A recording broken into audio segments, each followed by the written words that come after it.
चितई मुक्तई रनमोहन लखतई किंकणी मंजुलम श्यामलम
सुरगुरुं वन्दे जगत्कारणं वन्दे पन्नगभूषणं मृगधरं वन्दे पशूनां पतिं वन्दे सूर्यशशाङ्कवहिनयनं वन्दे मुकुन्दप्रियं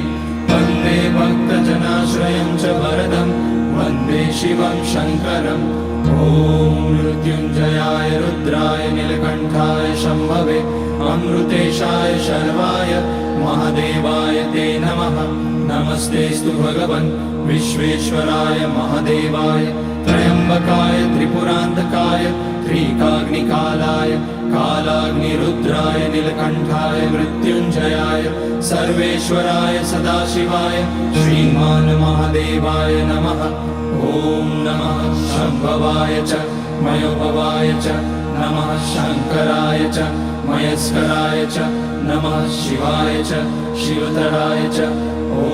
त्र्यम्बकं यजामहे सुगन्धिं पुष्टिवर्धनम् उर्वारुकमिव बन्धनान् मृत्योर्मुक्ष्यमामृतात् नागेन्द्रहाराय त्रिलोचनाय भस्माकराय महेश्वराय नित्याय शुद्धाय दिगम्बराय तस्मै नकाराय नमः शिवाय मन्दाकिनी सलिलचन्दनचर्चिताय नन्दीश्वर प्रमथनाथ महेश्वराय मन्दार पुष्य बहुपुष्य सुपूजिताय तस्मै मकाराय नमः शिवाय शिवाय गौरी वदनाब्जवृन्द सूर्याय दक्षाध्वरनाशकाय श्रीनीलकण्ठाय वृषध्वजाय तस्मै शिकाराय नमः शिवाय वसिष्ठकुम्भोद्भगौतमार्य मुनीन्द्रदेवार्चितशेखराय चन्द्रार्कवैश्वानरलोचनाय तस्मै वकाराय नमः शिवाय